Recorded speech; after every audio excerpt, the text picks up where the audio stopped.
Welcome to Labor's View. This show is brought to you by the very hardworking and dedicated employees of the Essex County Division of Welfare, the non-supervisory employees. I'm David Weiner, president of the local union and host of the show. This evening we're very proud to have with us Mr. Rick Robinson, who is, Rick, how you doing there, David? Whom I've known for a long time and worked with, as we'll describe. And his official title, I can't read my writing. It's Criminal Justice Chairman. That's the word, criminal. Criminal Justice Chairman for the Newark NAACP. Yes, for the Newark branch. Very proud to hold that title. And I'm proud to have you with that title. So tell us about yourself a little bit before we get into any topics. Basically, I've been with the NAACP for like around, I would say, 7 to 8 years. Worked in different capacities. Pretty much the NAACP is building. We have a momentum for visibility and stuff like that. So our main interest right now is being out there in the public and trying to help the public the best way we can. Personally, I actually volunteer paralegal at Essex Newark Legal Services, and also does some volunteer work with Big Brothers Big Sisters, some other organizations such as the Innocent Project in New York. And I have an interest for trying to help residents in Newark who can't help themselves. Now, the Innocent Project, is that where the prisoners are wrongfully convicted? They're wrongfully convicted, and they take an interest in the case if you have merit to the case. And once they find out that you have merit to the case, then a team will work on the actual case of lawyers, itself. pro bono. Pro bono, you have the lawyers, you have paralegals. For free. Oh, absolutely, for free. Yeah, a lot of people don't understand that. Right. Pro bono is a great deal of work, but it is for free. And they're pretty successful. They're over 300 cases right now. And I actually worked on the campaign to repeal the death penalty in New Jersey. Great. With Centurion Ministries. And we had a bunch of senators, state senators, I should say, and a bunch of stakeholders throughout New Jersey. And we repealed that law for no more death penalty for New Jerseyans. Are you from Newark originally? I'm born and raised in Newark, New Jersey. Yeah, where? I was born down... Ward, that's how we do it. Oh, that's how we do it? In East Ward. East Ward. Yeah. Okay. Graduated from Eastside High School. After high school, went on to Stockton University, graduated with a Bachelor of Science degree, and just obtained a paralegal certificate from Union County College. Congratulations. Thank you. Yes, I'm a Newarker as well. Oh, you are? Yes. What ward? West Ward. Originally? Originally. Originally, it would have been the South Ward. Okay. I lived in Week Park, in the park. Okay. In the park? In the park. In public housing in the park. Oh, so the park was not there? No, it was there. Park's been there for, it was one of the first, if not the first park in Essex County. Okay. No, it was after the World War II. I wasn't alive in World War II. I was going to say, you don't look close, that old. Close. It was only 5 years later. I was born 5 years later. Okay. I am that old. I'm 65. Still pretty young looking. That's Thank good. you. But I'm a vegan. But yeah, my dad, what they had is, it was a hospital, and they during World War II augmented a hospital, and they had barracks for the patients and stuff. So they made it into the public housing. Newark Public Housing took it over. Wow. And made it for returning vets. Then I moved to Sud Boyden. Okay. Went to Dayton Street. Okay. Went to St. Charles, and I moved up to Ivy Hill. Okay. So I, which ended up as the West Ward. That is the West Ward. That is the West Ward. That's right. Sound like all the different areas I used to play ball in. Yeah. Years ago. Well, I was on the Little League. We played in Vailsburg Park, right down there by the whatever that road is. Vailsburg Park is a good park. It's a nice little park. Very good park. We never won the game, I don't think. So and then as soon as I graduated, they took the championship. And we were sponsored by a funeral home, Galanti Giants. Oh my goodness. It was very uplifting, yes.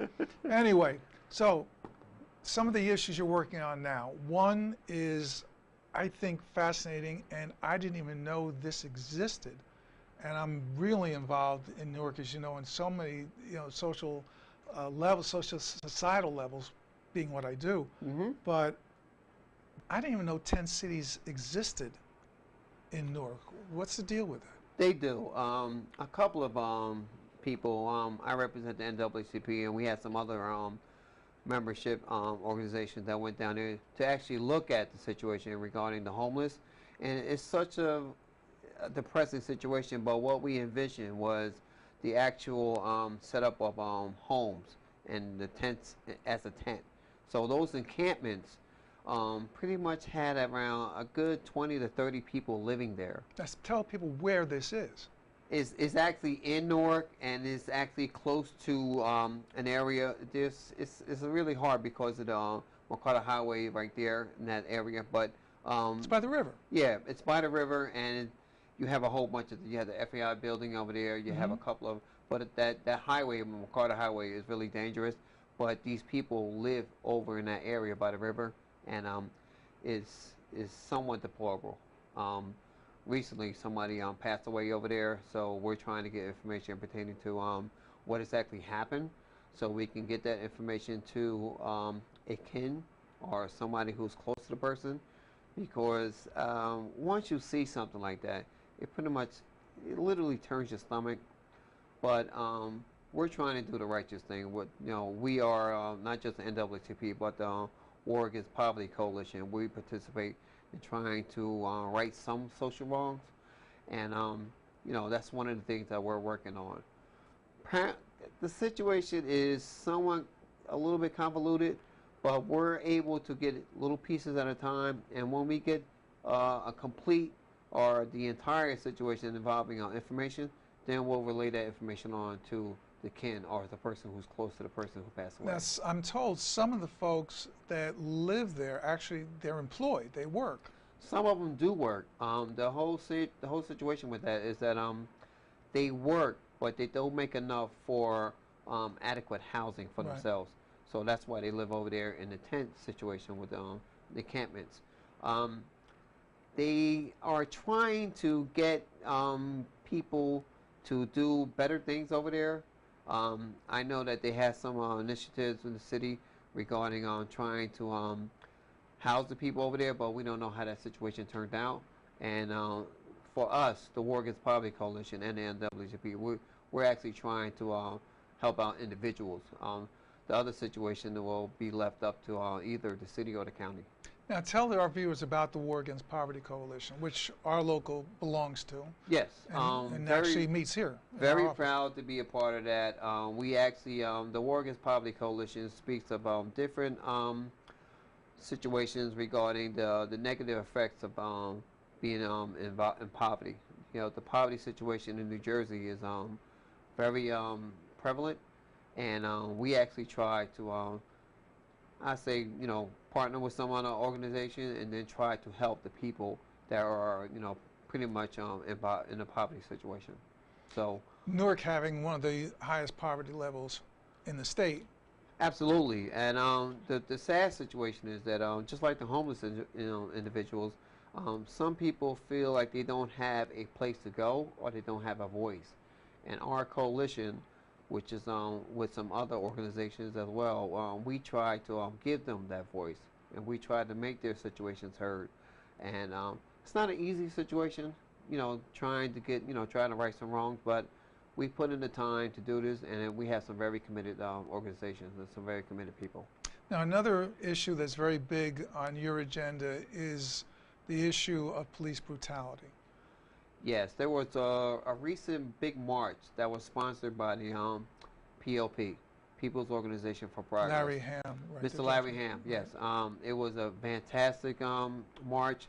A lot of good speakers, too. We had a couple of speakers that were pretty much nationally known, or internationally known, I should say. And it was a lengthy, event because there were so many people there, but it was an effective. It was very hot. Oh, yeah, it was very hot. But the whole thing was, it actually brought awareness to the situation regarding police brutality, because you may be aware of this.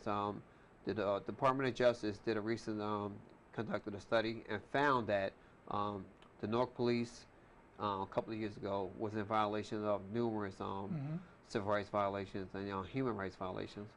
So that in turn turned into another situation where a lot of different organizations throughout the city got together with the ACLU. Yeah, I just wrote down ACLU. Yeah, right. and we're pretty much trying to work with City Hall.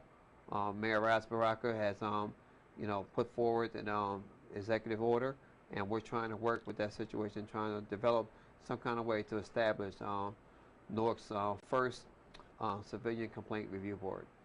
And we're actually on track to try to establish that at year end or at the beginning of next year. Why don't you explain for the viewers what a civilian review board would do, and, Okay. and of whom would it be? Would they be consist? Well, let's start off with this. IA, which is Internal Affairs in New York. I mean, I'm sorry, in Newark. Any police department. right? Yeah. They had the big problem with the different violations. So now we're going to actually try to start a CCRB, a Civilian Complaint Review Board, where Newark residents or whoever may be encountered with some kind of police misconduct, they can actually file a report, and with that report, that will pretty much go to IA, Internal Affairs, and it will go to the CCRB, which could pretty much look at all the different criteria in terms of misconduct. If there is substantiated proof that there is misconduct by a said officer, then we will look for some type of, I would say, sanction against that officer. There could be a number of range, involving sanctions, but we have not figured out that actual penalty phase yet. So once we figure that out, then we'll actually go forward and pretty much with the establishment. Well, one penalty phase, so to put, would be what's occurring throughout the country in many cities, Ferguson, etc., where you have officers are actually, and this is not an indictment of all police officers, make that clear, but at all. But you have what? Isn't that where they have the 6 officers are on trial, right? Yeah, they're indicted. So actually, that's one means. There's a number of jurisdictions where police have been involved with misconduct activity. So all throughout the country, there's been cases where police have been indicted and stuff like that for obvious misconduct. So with this situation involving the recent findings from the Department of Justice, we're trying to establish that, because there has been some violations, and there are numerous. I mean, there's over 100 violations regarding the Newark Police Department. And the Department of Justice, along with the Mayor's Office and the Police Director, Mr. Eugene Venable, along with this NCAP, which is Newark for Accountable Policing, we're trying to establish the CCRB and move forward. And pretty much it will give Newarkers and other residents a sense of security, knowing that they will not be treated, offensively. Even non-residents. Even non-residents, yes, right? absolutely. Someone could be passing through, visiting, and you could be passing through, and then you could be stopped, and then you can encounter some kind of misconduct behavior by a police officer. So those things will be addressed with the Newark CCRB. But Newark hasn't experienced, to the best of my knowledge, the type of, at least not in the press, but the type of police abuse, primarily the shooting, if not killing, of unarmed black men. That's really what the main issue has been. It's there's been a number of complaints. As a member of the NAACP and as a member of NCAP, we have had individuals speak about the different violations that they encountered, and it's a big range. But again, as you indicated earlier, the police department is a good department. You just have a couple of bad apples, and these are the problems that bad apples can cause, and those bad apples, they need to be addressed. Citizens have a right, they have a responsibility to themselves. They also have a responsibility to prosper, but it's hard to prosper when you have been, subjected to misconduct by a law enforcement officer. It's really hard to do that. How if at all, does this segue into, or does it have anything to do with the incredible spate of killings and shootings that have occurred, not by the police, but by citizen, person to person? I think those instances are separate, and I think once you establish an agency such as the CCRB, it can curtail some of those horrible incidents that we know about in the city of Newark regarding one-on-one situation with people being harmed, either shot at or threatened to be shot at or something like that. So Carjacked or whatever. yeah, and those instances are going to have to be taken up with the police. But the people who are involved with establishing the CCRB, we feel that once the establishment is into play, it can have some positive numbers on the crime rate as well.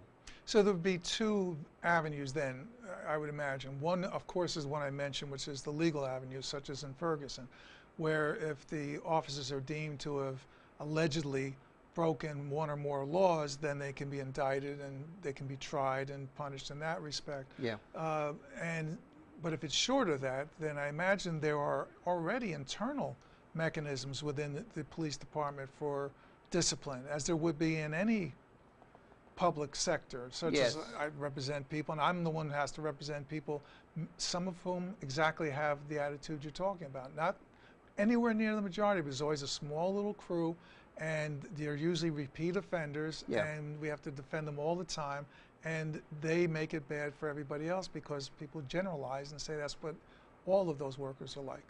I tell you, I'm really, really happy that the mayor of Newark, Mayor Baraka, and the police director have took this stance to actually, go forward with this, because I think they tried to do this a couple of times before, but it was shut down. Yeah.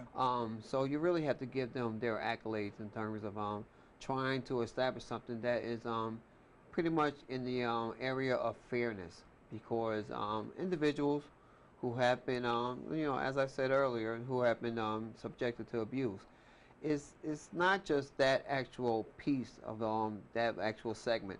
Once a person has been involved with something like that, then later on it can have an effect, and they may not be a prospering person afterwards.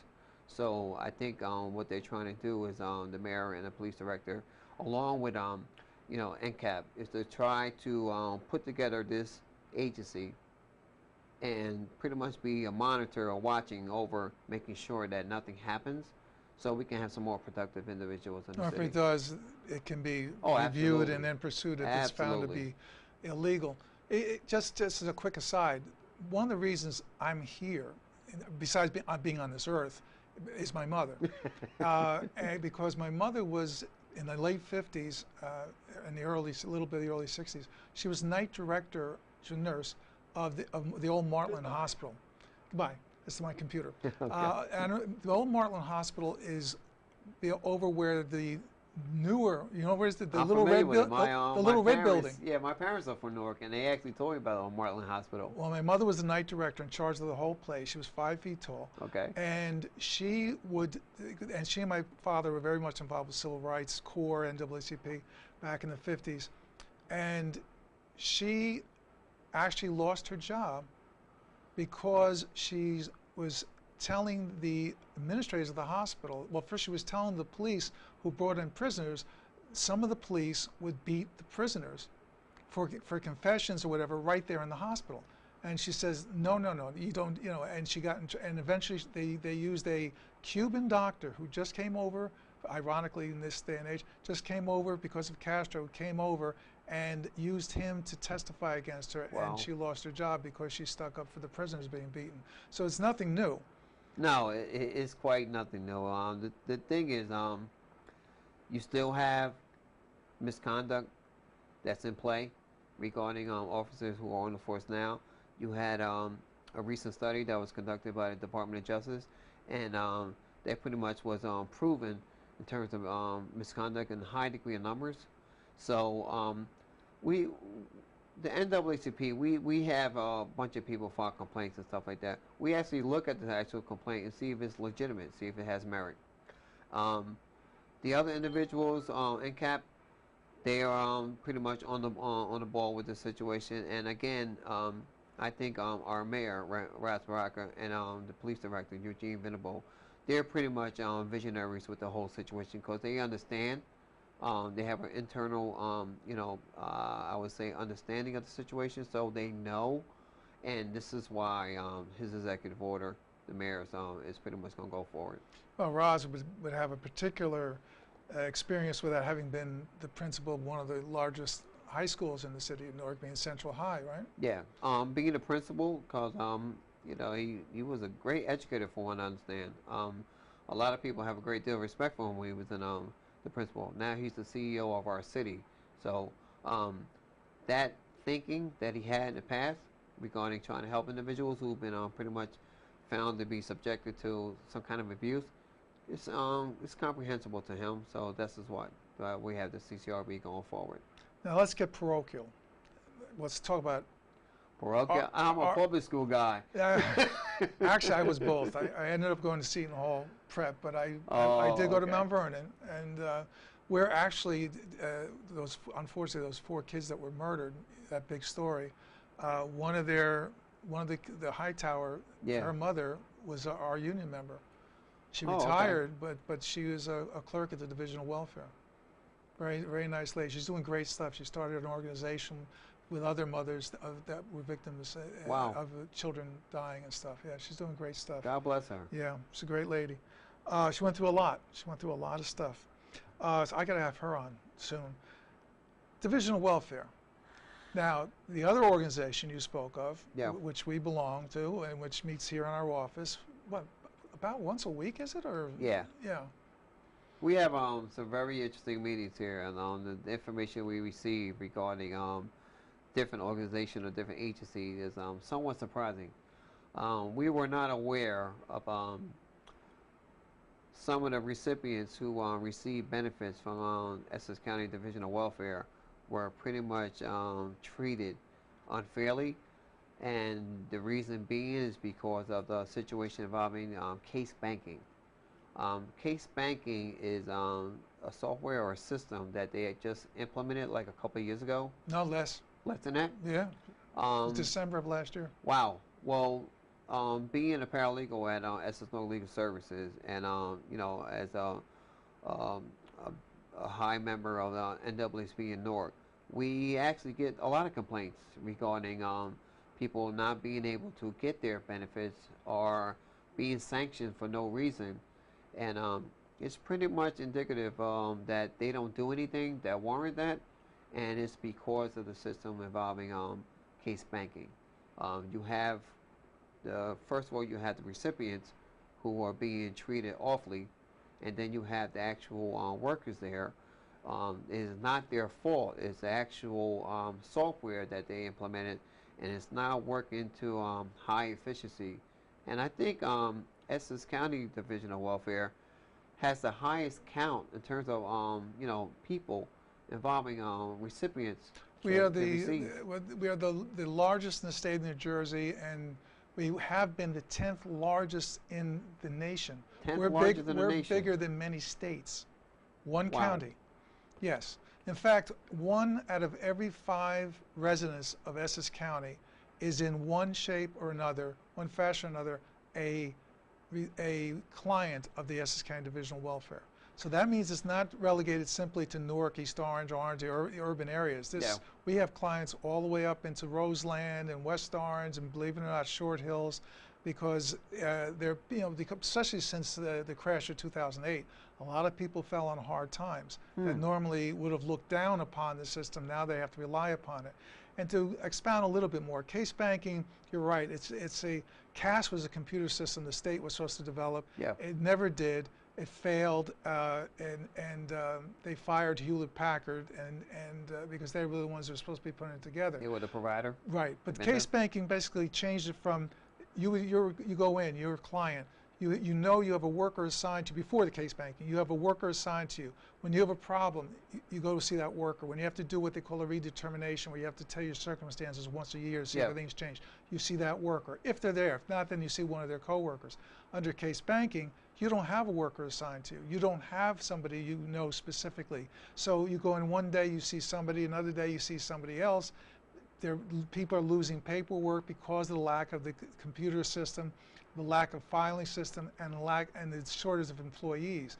So clients wait, as you know, on Rector Street, which is the side street to the front of our building. You were there. A lot of flyers out there to help out the people over there. And people wait for sometimes hours in the cold or the heat. They do. Men, women, children, disabled, just to get into the building.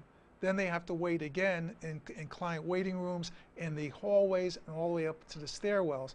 And you're right, it's not the employees' fault. They're not, I mean, they can't create the space and they can't create more employees to service the people. So you actually, let's go to that. You were part of the group that meets here, handed out flyers. What happened there? We handed out a lot of flyers. The thing is to the clients as they entered Rector Street. To the clients on Rector Street. Legal Services has shared clients with Division of Welfare. Sure. So once a client has a problem, and like I mentioned earlier, that it's not really the worker's fault, it's actually the software. Some of the clients are not able to get what they need. And to which they're entitled legally. Yeah. Whatever you think of welfare, it exists. They're entitled to it, so therefore they should get it within a timely fashion. Well, we have a problem with that, you know, because we feel that people should get what they need if it's available, and it is available. The thing is, we waited in a line with the people. We waited for like around an hour or two, and it was very slow moving. And we talked with some people who actually worked there, and it was I won't mention any names, but they actually indicated that it was a problem because the people were not being treated, I would say, justly. You know, you have instances where, say, Mr. A was being taken care of by, you know, a caseworker, and it doesn't go smoothly because the next time Mr. A has to come in, he's taken care of by another worker, right. And that worker's not really familiar with Mr. A's progress, and that pretty much slows down Mr. A's, I say, advancement, or his upward mobility, or anything he's trying to do to actually get him out of that welfare system, and that poses a problem. Efficiency is one of the main reasons why a lot of people have filed complaints, and we have heard a lot of people indicate that when we waited out and passed out the flyers. So, which had to explain the situation to the clients, what case banking was causing, the problems it was causing, and we did a demonstration on May 20th at the Field Board meeting to as you know, to oppose case banking and go back to one client, one worker. And we got about a minute left, but you had the phone numbers of the county executive and a name and phone number of the county executive, the new director of our agency, as well as Fielder Timberlake. We have all the different contact information. In the future, I would say by next month, we plan to take this, I would say, illegitimacy situation and go before the city council. We understand that a couple of the city council people in Newark are involved with Aníbal Ramos is the director of the Department of Citizen Services, who's over the Division of Welfare. He's our boss. And I think there's another councilwoman who's involved. Cheneyfield. She works for the Division of Department of Citizen Services. She takes client complaints. What we're going to do is just ask for some kind of you know, monitoring, or in any event, try to take a hard look at the situation. And understand that there need to be changes because a lot of people are suffering. And if they're complaining to us and they're complaining to the NAACP, and you know, they shouldn't be out there waiting in a line in the cold and stuff like that. We totally agree. So we're going to take that fight to the council with an intent for understanding. We want them to understand, take a hard look, and then we'll take it to the county as well and see if we can get some revisions or reforms. Rick Robinson, I want to thank you very much. My pleasure. Great interview, as I know you would be. Hey, listen, keep up the great work. Thank you. You as well. And I'll be there to help you guys out along with the NAACP. And vice versa. And thank you for joining us on Labor's View. I'm David Weiner, where we hope to see you on future shows.